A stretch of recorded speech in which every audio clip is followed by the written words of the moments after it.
Ladies and gentlemen, welcome to the Backyard Wrestling Podcast. I am your host, The Universe, and we are joined today by the Puerto Rican Prince. How are you doing? I'm doing very well. It's been a good day at school. It is Friday, February 21st right now. So we are getting ready I'm getting ready for the finals of the BWO Winter Invitational, where I'm facing Brian, Pretty Boy Brian Circle. So I'm getting ready. That's good to hear. So basically what we're doing here today is we are going to talk about your history in the BWO and some of your highlights, your high points, your low points. So let's start off with what was over your history, what has been the worst bump that you've had to take in the BWO? Well, there's a lot of those come to my last event from this point. Noah, we're doing a spot where, well, let me give a little more backstory to this. So before the match, Noah and I had practiced all of our stuff. We were like, yeah, great, awesome. We'll do this. This is how we'll end it. Great. I realized I'm wearing the weightlifting belt, and I was like, it would look kind of cool if Noah whipped me with the leather part of it, create a mark on my back. It's the whole sympathy babyface thing. We get to the match. He takes a while to remove it, but I was like, whatever. I kind of made it like I was knocked out. I get into position, and I see him move the belt, and I'm like, well, he looked like he took it off, right? And he hits me with the belt buckle, and the belt buckle that's on my weightlifting belt is not like a normal belt buckle. It's enormous because it's thick, because it has to hold leather together.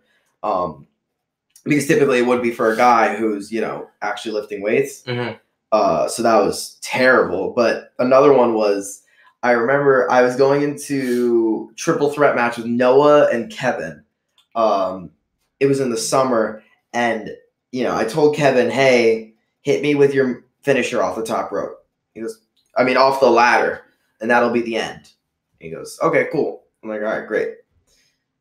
We get into the match, and if you guys don't know, Kevin's finisher is what's called a flatliner, which will all be is him grabbing me, we both jump off, he jumps off backwards, I jump off forwards, I take a face bump, and it would have been simple.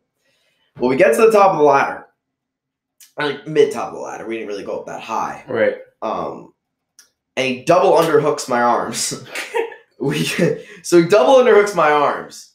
And at that point, you're just like, what? Yeah, and at that point, I'm like, what? And I see that my cameraman was right on us, right there. So there was no use of if me countering ever. So you could tell he underhooks me, and I feel like if you zoom in, you could see it. I go. I'm like, what? And then he pauses for that because then he realizes what he's done. I just go. Because if we had stopped, then it would have looked really dumb. Yeah. So he jumps, and it was. I think he was trying to avoid the cinder block, but in his effort, he not only keeps his double underhook on me without letting go. So I was thinking, I was laying on my knees, pretend like I took the face bump, I look bad, but whatever. He drives his knee into my head, and you actually can't even see it on film, but you could see me pop up and grab my head. But it needed to be the end of the match, so I need to act knocked out. So you can see me gripping my head, and I slowly roll into the ring. He rolls me into the ring, 1, 2, 3, and that was it. Right. And at the end of the match, I'm still laying there, and Harry, our ref, comes up to me, and he's like, "Are you okay?" And I'm like, "I need help getting inside." And he goes, "Okay." And he grabs me inside, and we get inside, and I just collapse, and I'm like, "Oh, this hurts so bad." Right. So if I get propped up in a chair, I have ice on my head, and I remember you told me, you were like, "Dude, do not go. This is the Royal Rumble." Yeah. And I was like, no. This was our big. You and I were when we were feuding. It was our big thing. Yo, you need to well, I forgot what we were going to. Oh yeah, we get both eliminated by Noah, and then I charge after you, and then we do a brawl at the end to build to our magic glory. And I was like, oh god, I don't know how I'm gonna do it. So I get in the match. It ended up being fine. Honestly, I don't remember any part of that match. It was a really short segment. You weren't. Yeah, I don't think I even did. You came out last, other than me. Yeah. And then I eliminated everyone, and then we. Oh no, my fault. I came out before you. You came out last. Yes. I came out right before you did. I eliminated everyone except for Noah and a couple other people. Yeah. And then you came out I think I eliminated Kevin or something. Yeah, you eliminated Kevin. We did our thing, and Noah won. Easy enough. It's all a blur, but Jesus Christ, that hurt so bad. Yeah, that was probably my worst. 2 worst. Yeah. One from a weapon and then one from an idiot. Kevin. Anyway, potentially speaking of Kevin, love the segue. What has been your worst match that you've had to compete in your tenure here in the BWO? So, okay, so I'll give a little more backstory to this. Prior to this match, Noah and I were discussing, dream matches. And he's like, what if we did you versus me versus Kevin? Mind you, this is also the match that got me hurt, so never going to do this match again. The match where he did the double under, that was also a triple threat between us. Not the same match, though. That was a much better actual match. It was actually really good. Yeah. The first time we had done that triple threat, so I get out to the ring. This is BWO Summer Invitational tournament day. We didn't. Yeah, the day of the tournament. I remember this now. Yeah. So I come out great. Kevin comes out great. Noah comes out great. We're good. No, it was. We did do days. It was day 1 and then day 2 was the final. No, because you faced Kevin that same day. No, I didn't. Yes, you did. Because remember you hit. Oh right, yes, because it was You hit Vaughn off the ladder. And he went to the table, and then that same day I turned on. Okay. Not Kevin. We were attacking me. No, at the point though. So we get out there. We're doing our shtick. It's going fine. There was a few missed moves, but it wasn't apparent that it was bad up until Noah hits me with, I think it was a kendo stick. Oh yeah. He hits me with a kendo stick, hits me on the ground, goes for a cover. 1, 2, and Kevin dives. Right. In typical Kevin fashion. Yes. Now, granted, if he had done this before. So yeah, I don't really know who to put the blame on for this one. Well, yes, I think we should have made it clear to Kevin that he can't do this. But on the other hand, too, it wasn't really anyone's fault because Kevin had done this before. Yeah, it was previously you 3 had faced off, and it was fine. He knocked you guys off. Yeah, and it looks good. The problem was he overshot, and rather than knocking Noah off me, he just knocked Noah's head. Right, and crushed Noah's face into the ground. Actually, no, I was covering Noah. That's what he did. I was covering Noah. Kevin jumps over us, lands on Noah's face. Yeah. Whatever. I, again, didn't even notice. Broke up the pin. I was like, oh, that hurt my back. Kevin and I are doing our thing in the ring. I turn around, and Noah is holding his nose. Blood pooled. I mean, this is one of the worst nosebleeds I've ever seen. It was everywhere. It was everywhere. Yeah. It was, oh, my God. And I just grab him. I just go, end it now. Yep. So I think I super kick him out of the ring. Kevin grabs the boom finisher. 1, 2, 3, done. Yeah. We get to the back, and Noah actually had a bucket. Yeah, he's like a 5-gallon bucket. That was like an 1/8 filled of just blood, like blood clots, and it was terrible. It was even terrible too because actually maybe not have been a super kick, but he got blood all in my hair. Yeah. And that was like when I just went blonde, so like it was bright. It was really noticeable. It was really noticeable that there was blood all in my hair. So we get to the basement, and I had to go upstairs, wash it off, and then we ended up. No, that was probably my worst one though. Probably because like I don't like when other guys get injured. Yeah. Because it's weird for me because like it's like awkward. Yeah, it's awkward because like. You're not.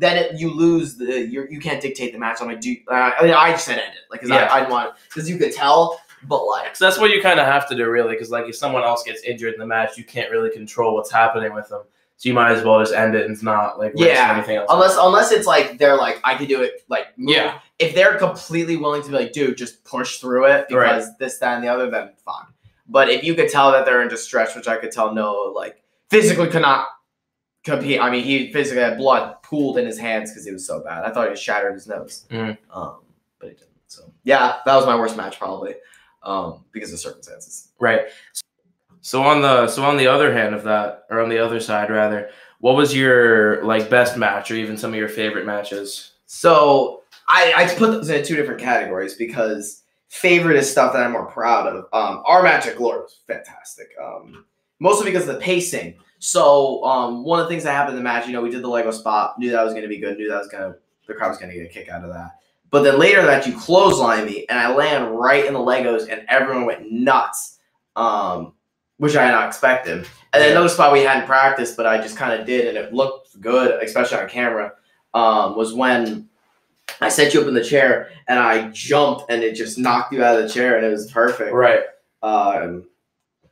That was awesome. Mm-hmm. So I thought the door spot was phenomenal. Oh, door spot. I didn't think it was going to break as well as it did. Oh, okay, clean break. The sound was terrible. Like, it sounded awesome. Yeah. And then that one hurt a lot. Yeah, that whole match, I was sore for a few days. Yeah. I remember some of my favorite matches, mostly because, like, it's matches that, like, you think, like, oh, that's really hard to do, but, like, you can do it still. Kevin and I going 30 minutes, 32, I guess, was just intense. Yeah, without weapons. Oh, my God. Because, I mean, you hit a point in the match where you just start just trying stuff. Like, I never done the Andrade knees to the face, and I just went for it. And it looked good. I mean, it was fine. But it was just moves that you would never do before that you just have to in that You tried the crescent kick then, too. Yes, that was I hadn't done that move since Glory 1, where that was what put Noah away. Right. When Noah was distracted by Kevin, which is a little bit symbolistic in a way, because, then I had used that same move against Kevin. That's not what you meant, though. No, not in the moment. I just kind of did it. I was just kind of like, you know what? Let's see how it looks. And I connected it. It looked great. Yeah. He sold it well. So, yeah, that was perfect. That was one of my more prouder matches. Yeah, stuff like that is just matches that I love. I love working with guys who have a completely different style from me. So, like you, I like working with, and I like working with guys like Dan, who are typically more. He's obviously typically more, high flying, so I got to keep up with him a little much. And you're more methodical, so I quicken the pace and they get shut down. So, like, it's easier for me to take that baby face and all that in that way. So, yeah, probably those are my favorite matches and the best one. All right, and then so on the topic of your favorites, what's your personal highlight of your wrestling career? Wow.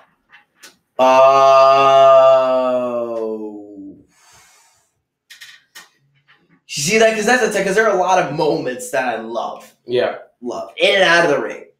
Having to do with the BWO still, of course. Us going on Fox was fantastic. Us being on the Edward Fowler show was fantastic. Just moments that make you know what it's worth. Our two sponsorships. Sponsorships, yep. Those were just, again, it makes you feel important. Mm-hmm. Makes you feel good. Glory, just looking out into the sea of people. Yeah. Wow, there's a lot. You don't have to name one. You can name off. Those are just a few. Being recognized in public is nice. Mm-hmm. That's always cool to have people, be like, "Oh, you do the BWO," and I'm like, "Yeah, that's us." And then that's always fun. Mm-hmm. It is funny, a mix of our audience sometimes. You get like I've had younger kids come up to me and talk about it, and then I've had like. I remember one time, my friend and I, we went to the mall, and we were going to see a movie, and some dude walked past. He's like, "Whoa, you do BWO, right?" And I'm like, "Oh yeah, that is me."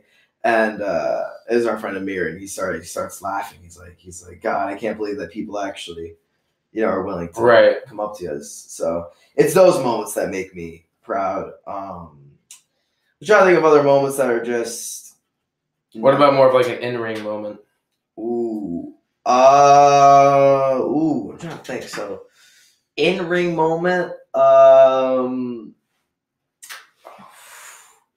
See, again, those are some tough ones. You and me, Glory, when the crowd started chanting "Fight Forever," and it was only the first 5 minutes. Yeah, that was awesome. That was pretty. That was awesome because it was like I got to that point. I was dragging you in the ring or whatever, and I was like. This isn't even half over. Right. Like, I was like... Not even, like, kind of. I know. We had only done... The match was, like, half an hour long. Yeah, like, yeah, we got, like, through 5. I don't even think we had hit 10 yet. I don't even think we were close to 10. And all we had done was a few spots. I threw you in the ring, and I started hearing them chant that. And I was like, they're going to be in for a treat. Mm-hmm. This match is not even close to over yet. We kept doing thing after thing. Yeah, those moments are just... fantastic. being on the other side of when guys would walk in after going out there. Yeah. That's a great moment to be able to talk to them and gauge their feelings about that stuff. Yeah, it's just those little things that really make it all worthwhile. Another cool one I remember actually off the top of my head because I was watching the match. I rewatched it the other day. Yeah. Kevin and I Glory 2. I remember we hit the third match on that card and people were already putting my name in the chat. That was awesome. Yeah. That was nice. That was just, and I didn't know that was happening. I was upstairs. I was getting ready. I was like, okay, I got to get my match ready. And I'm getting hyped up and after the fact watching that, I'm like, wow, people really wanted that match to happen. Yeah. So yeah, those are probably my favorite moments. They come off the cuff. So. It's always cool to get like cool moments like outside of the ring or even outside of like when we all meet up to like talk about the events, like do the events like in public, like to get like recognized or whatever. Oh, it's fantastic. Yeah. It really is to be able to see the spectrum of people that you're able to talk to. I remember I went to a meeting the other day from one of the clubs that I do, and the lady had referenced me as the Puerto Rican Prince, which is really funny. As a joke, of course, but it was still cool that, again, like it reaches different branches of our local town, and people, and people are able to get into it, and people are more willing to accept it as when you become part of a culture. I think that's what I'm trying to say. It's just cool to be able to be there and be like, wow, like, people know us and people are just like, yeah, that's just something that happens at law. Right.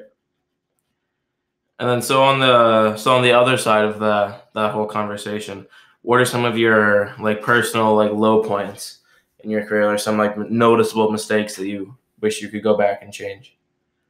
Wow. Oh God. Low points in my career.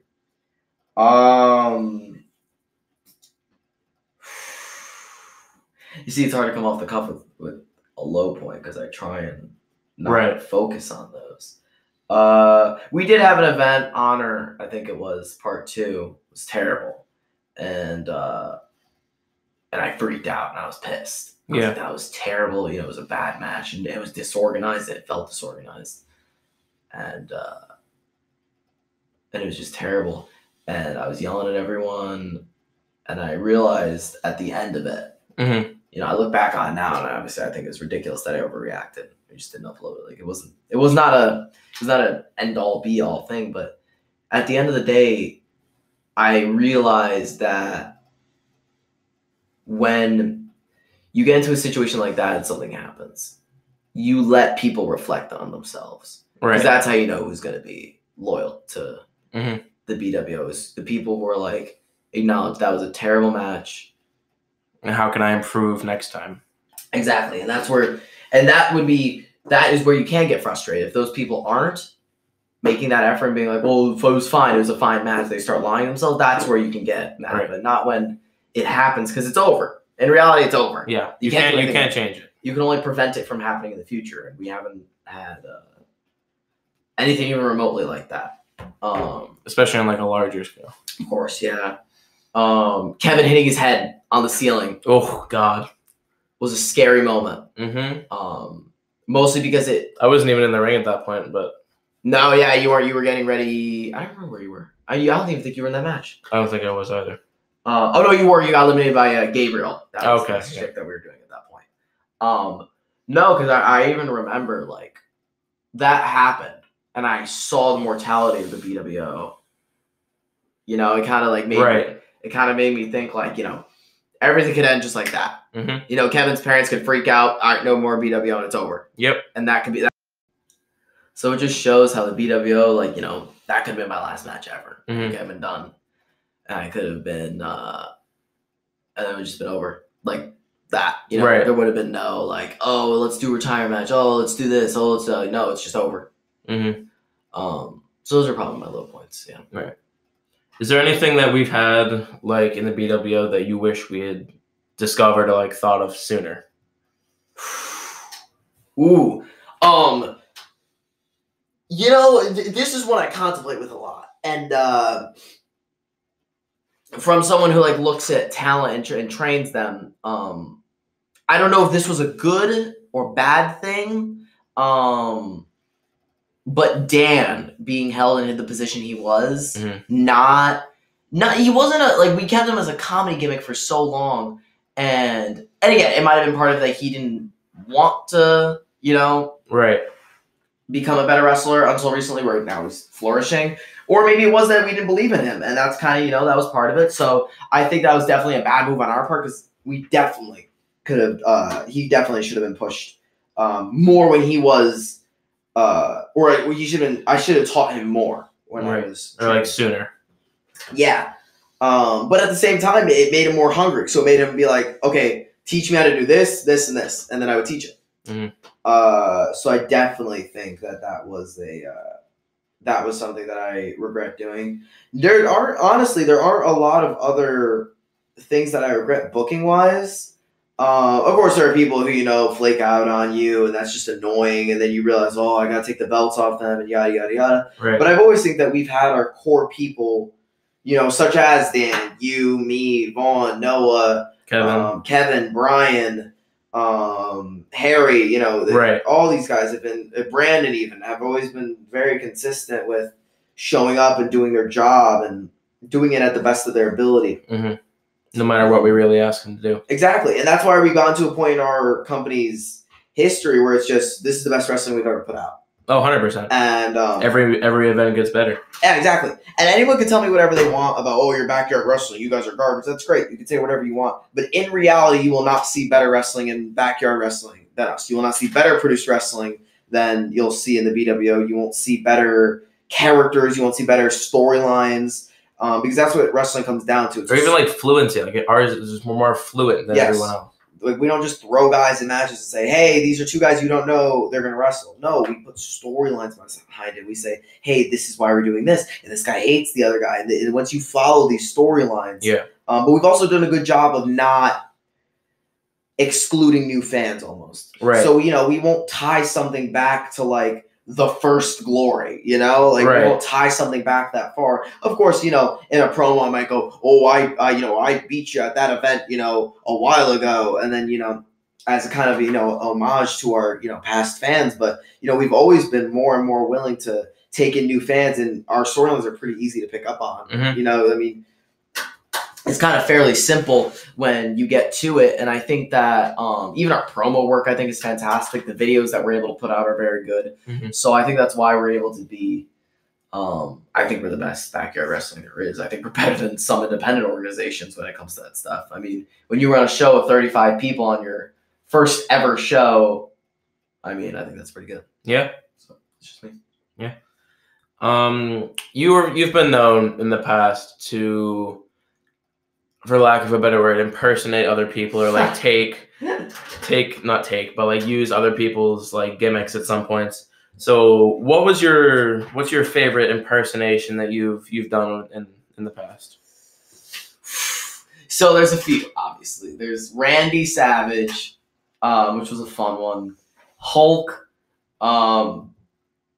because I always idolized him. There was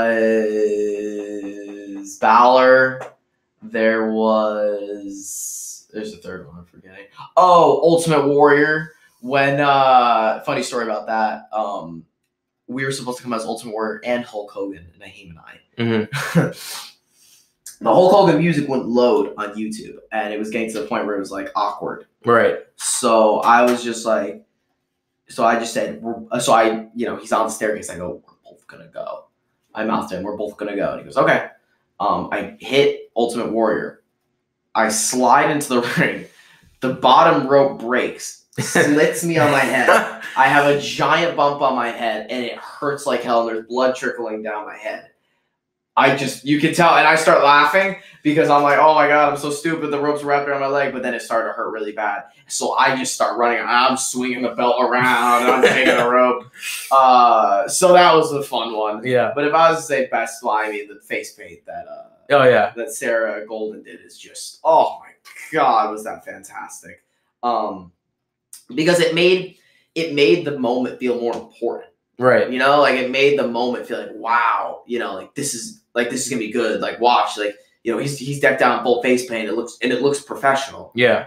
Because it was professional. So yeah, I mean, that was probably my favorite one.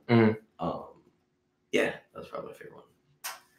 So you've wrestled pretty much everyone that's crossed the path of the BWO, past, present, and probably future. So who's your favorite person to face? Favorite person to face. You know, I was asked this on the other podcast as well, the Edward Fowler one, and you know, I like facing different people for different reasons. Mm-hmm. I like facing you because you are able to meld to what I do. So whenever we're in the ring and we're just going back and forth, and you're able to shut down my momentum, and that really can enhance. Like that's when I'm able to show off how well I can sell. And then, you know, me against Noah. Noah and I have always had good storylines because it's always been like the ultimate good versus the ultimate evil. Right. You know, I've always been the ultimate evil. He's always been the ultimate good. And there's always been that clear divide between us. Dan, I love being in the ring with because he's has one of the most creative minds I've seen in wrestling with a guy I've trained with. I never trained with a guy who's on more, you know, he's like, oh, we're gonna do this, and this. His mind just works in a different way. Yeah.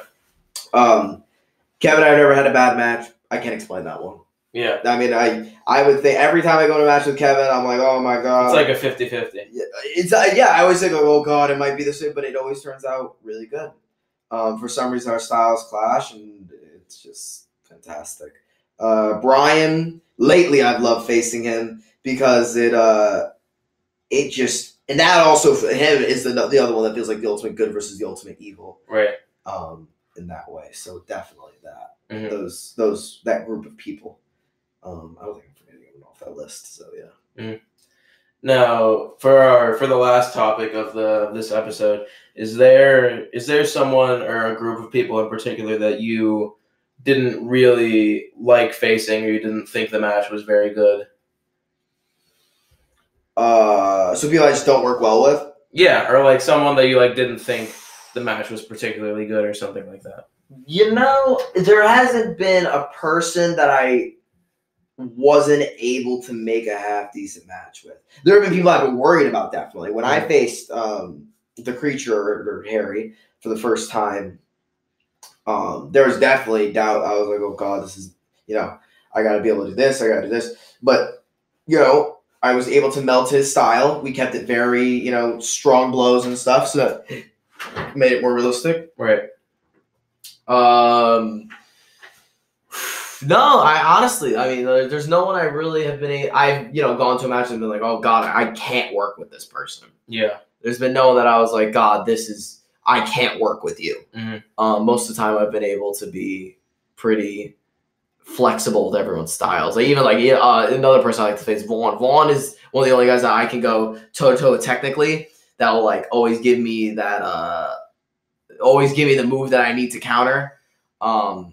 So, you know, even him, like, you know, he hits hard, but he knows how to do his technical stuff right. He knows it. And you can see that little, like, you see little pockets of battle royals will even do, like, a little technical battle just as friends. So, yeah, that's a good one. Right. So, yeah, nobody I don't really work well with. Mm-hmm. Well, it's been a pleasure talking to you here. Thank you for coming on, and we will see you guys at the next episode. Thank you.